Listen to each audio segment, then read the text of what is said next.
പ്രതിഷേധം തീർത്തും അന്യായമാണ് എന്ന് പറയാൻ കഴിയില്ല. കാരണം നമുക്കറിയാവുന്നതുപോലെ ഈ ഉത്തരേന്ത്യൻ ഗ്രാമീണ മേഖലകളിൽ വ്യാപകമായി കുറഞ്ഞ ശമ്പളത്തിന് മാത്രം ജോലി ചെയ്യുന്ന നിരവധി പേരുണ്ട്. ഇപ്പോൾ ദൃശ്യങ്ങളിൽ കണ്ടതുപോലെ യുവാക്കളാണ് ഏറിയ പങ്കും.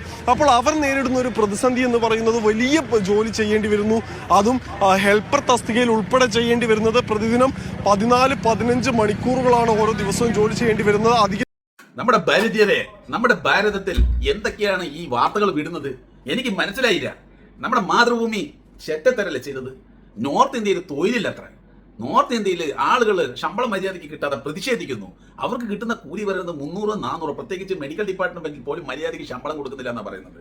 നമ്മുടെ കേരളത്തിൽ നേഴ്സുമാർ എപ്പോൾ സമരം ചെയ്താൽ അപ്പം നമ്മുടെ മുഖ്യമന്ത്രിയും കേരളത്തിലുള്ള ഗവൺമെന്റും പൈസ കൂട്ടി കൊടുക്കും. പക്ഷെ നമ്മുടെ ഭാരതത്തിൽ നോർത്ത് ഇന്ത്യയിൽ പോലുള്ള സ്ഥലങ്ങളിൽ ഒരു രൂപ പോലും കൂട്ടി കൊടുക്കുന്നില്ല. എന്നിട്ട് അവിടുത്തെ ഭാരതപുത്രന്മാരെല്ലാം ചേർന്നിട്ട് കടകളും മറ്റു സാധനങ്ങളൊക്കെ തല്ലിപ്പൊളിക്കുമ്പോൾ അവിടെ പോലീസുകാരൊക്കെ പോയി അതിനെ തടുക്കാൻ ശ്രമിക്കുന്നു. ഇതുപോലെ ഒരുപാട് സംഭവങ്ങൾ നോർത്ത് ഇന്ത്യകളിൽ നടക്കുന്നുണ്ട്. പക്ഷെ നമ്മുടെ ഭാരതപുത്രന്മാരായ വാർത്താ ചാനലൊന്നും ഇത് വാർത്തയായിട്ട് വിടൂല. പക്ഷെ നമ്മുടെ കേരളത്തിലുള്ള മാതൃഭൂമി അത് വാർത്തയായി കൊണ്ടുവന്നിട്ട് ഇവിടുത്തെ ഭാരതപുത്രന്മാരെ നാണം കെടുത്താണ്. കേരളത്തിലുള്ള ഒരുപാട് ഭാരതപുത്രന്മാരെ ഒരുപാട് സപ്പോർട്ട് ചെയ്യുന്നുണ്ട്. നമ്മുടെ നോർത്ത് ഇന്ത്യയൊക്കെ യൂറോപ്പ് പോലുള്ള രാജ്യങ്ങളായി മാറിക്കൊണ്ടിരിക്കുകയാണെന്നാണ് പറയുന്നത്. നമ്മുടെ കേരളത്തിലും അതേപോലെ മാറണമെന്നാണ് പറഞ്ഞിട്ടാണ് ഇവർ ഭരണത്തിലേക്ക് വരാൻ നിൽക്കുന്നത്. അപ്പോഴാണ് ഈ മാതൃഭൂമിന്റെ ഒരുമാതിരിയുള്ള മറ്റവിടുത്തെ മോന്റെ പരിപാടി ചെയ്യുന്നത്. എന്താ ചെയ്യുന്നതെന്ന് അറിയില്ല. നിങ്ങൾക്ക് ഇങ്ങനത്തെ വാർത്തകളൊക്കെ പുറത്തു വിട്ടിട്ട് നമ്മുടെ ഭാരതീയൻ ഭരിച്ചുകൊണ്ടിരിക്കുമ്പോൾ ആ ഭാരതത്തിനെ നാണം കെടുത്തിയല്ലേ. ഒന്ന് ആലോചിച്ച് നോക്കൂ, ഇത് ചെയ്യുന്നത് ശരിയാണോ? പിന്നെ നമ്മുടെ ഭാരതപുത്രന്റെ നാണക്കേടല്ലേ.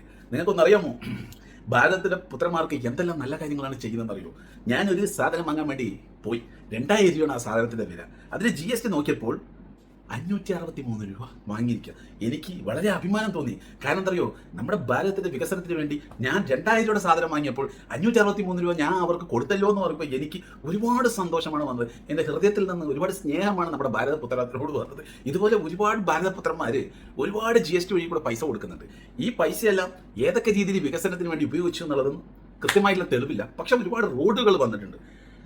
അപ്പോൾ ഈ GST വഴി കൂടെ വാങ്ങിയ കാശാണോ ഈ റോഡിന് വേണ്ടിയിട്ട് ഉപയോഗിച്ചിരിക്കുന്നതെന്ന് ചോദിച്ചു കഴിഞ്ഞാൽ ചിലപ്പോൾ ആയിരിക്കാം. പക്ഷേ റോഡ് നമുക്ക് ഫ്രീ ആയിട്ട് പോകാൻ പറ്റുമോ എന്ന് ചോദിച്ചാൽ ഒരിക്കലുമില്ല.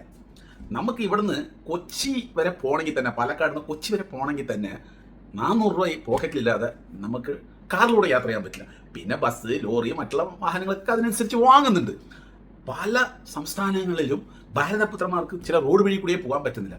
എന്താണെന്ന് ചോദിച്ചാൽ കയ്യിൽ കാശില്ല. ചിലപ്പോൾ വലിയ കാറൊക്കെ ഉണ്ടാവും, പക്ഷെ കൊടുക്കാൻ കാശില്ല. പിന്നെ സാധാരണ വണ്ടിക്കാരുടെ കാര്യം പറയണോ?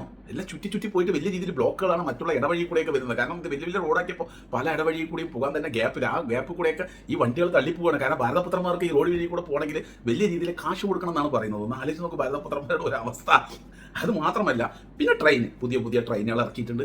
ഒരുപാട് ട്രെയിനുകൾ ഇറങ്ങിയതുകൊണ്ട് ഭാരതപുത്രന്മാർക്ക് പോകാനുള്ള സൗകര്യങ്ങളൊക്കെ ആയിട്ടുണ്ട് എന്നൊക്കെ പറയുന്നുണ്ട്. പക്ഷേ ഈ ട്രെയിനിലൊക്കെ പോകണമെങ്കിൽ ഒരിക്കലും ഫ്രീ അല്ല. ചെറിയ എമൗണ്ട് ആണെന്ന് ചോദിച്ചാൽ അതുമല്ല. നല്ലൊരു എമൗണ്ട് കൊടുത്താൽ മാത്രമേ നിങ്ങൾക്ക് ഇവിടുന്ന് മര്യാദയ്ക്കുള്ളൊരു യാത്ര കിട്ടുള്ളൂ. എന്തൊരു അവസ്ഥ എന്ന് നോക്ക്. GST വഴി കൂടെ നല്ലൊരു എമൗണ്ട് വാങ്ങുന്നു, ട്രെയിൻ വഴി കൂടെ നല്ലൊരു എമൗണ്ട് വാങ്ങുന്നു, റോട്ടിൽ കൂടെ വണ്ടി ഇറക്കണം പറഞ്ഞാൽ നല്ലൊരു എമൗണ്ട് വേണം. പെട്രോൾ മര്യാദയ്ക്ക് അടിക്കാൻ പറ്റാതെ ഇപ്പം എന്താ ചെയ്യാന്ന് വെച്ച് കഴിഞ്ഞാൽ പല ആളുകൾ നടന്നു പോകണം. ചില വണ്ടികൾ ഞാൻ പുറത്തെടുക്കുന്നില്ല. ഒന്ന് ആലോചിച്ച് നോക്കും ഭാരതപുത്രന്മാരുടെ ഒരു അവസ്ഥ. ഇത് പുറത്ത് മിണ്ടാനും പറ്റില്ല. കാരണം വെച്ചാൽ ഭാരതത്തിൽ നാണക്കേടല്ലേ. പണ്ട് കാലത്ത് കോൺഗ്രസ് ഭരിക്കുന്ന കാലത്ത് ഈ GST എന്ന് പറഞ്ഞ സംഭവങ്ങളൊന്നും വലിയ രീതിയിൽ ഉണ്ടായില്ല. അന്ന് ചെറിയ ലെവലിൽ ടാക്സ് വാങ്ങിയിട്ട് ഇതേ ശമ്പളക്കാരെ വെച്ചിട്ട് മുന്നോട്ട് പോയിരുന്നു. പക്ഷേ ഇതേ ശമ്പളക്കാരാണ് ഇപ്പോഴുള്ളത്. പക്ഷേ GST വഴി കൂടെ വലിയ രീതിയിൽ എമൗണ്ട് വാങ്ങുന്നുണ്ട്. ഈ ഭാരതപുത്രന്മാർ വെച്ചിട്ട് ഭാരതപുത്രന്മാർക്ക് തുപ്പാനും പറ്റുന്നില്ല. അതുപോലെ തന്നെ കഷന്നിട്ട് ഇത് ഇറക്കാനും പറ്റാത്തൊരവസ്ഥയായി പോയി. കാരണം എന്താ വെച്ച് പറഞ്ഞാൽ നമ്മുടെ ഭാരതപുത്രനെ കുറ്റം പറയാൻ പറ്റില്ലല്ലോ. പക്ഷേ പോക്കറ്റിലാണെങ്കിൽ കാശില്ല, തൊഴിലില്ല, അങ്ങനെ ഒരുപാട് പ്രശ്നങ്ങൾ നേരിടുന്നത്. പക്ഷേ എൻ്റെ ചോദ്യം അതല്ല. ഈ മാതൃഭൂമിനെ പോലുള്ള ചാനലുകൾ എന്തുകൊണ്ടാണ് നമ്മുടെ ഭാരതത്തെ നാണം കെടുത്താൻ വേണ്ടിയിട്ട് ഇങ്ങനത്തെ വാർത്തകളൊക്കെ പുറത്തുവിടുന്നത്? Maximum നമ്മളിതൊന്നും പുറത്തുവിടാതെ cover ചെയ്തുകൊണ്ടിരുന്നതായിരുന്നു. എങ്ങനെയോ ഇത് നമ്മുടെ മലയാളി ചാനൽ കണ്ടുപിടിച്ചവന്.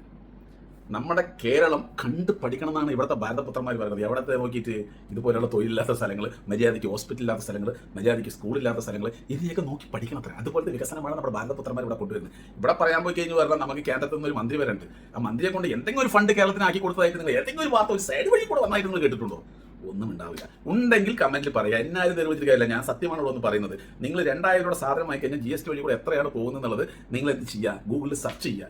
അപ്പം നിങ്ങൾക്ക് മനസ്സിലാവും ഈ ഫണ്ട് എവിടെ പോകുന്നു, എന്ത് ചെയ്യുന്നു എന്നുള്ളതിനെക്കുറിച്ച് വ്യക്തമായിട്ട് പറയാം. സുഹൃത്തുക്കളെ, നമ്മുടെ ഭാരതത്തിനെ നയിച്ചുകൊണ്ടിരിക്കുന്ന നമ്മുടെ ഭാരതീയത്തിനെ പറ്റി നിങ്ങളുടെ വിലപ്പെട്ട അഭിപ്രായം കമന്റിലൂടെ പറയുക.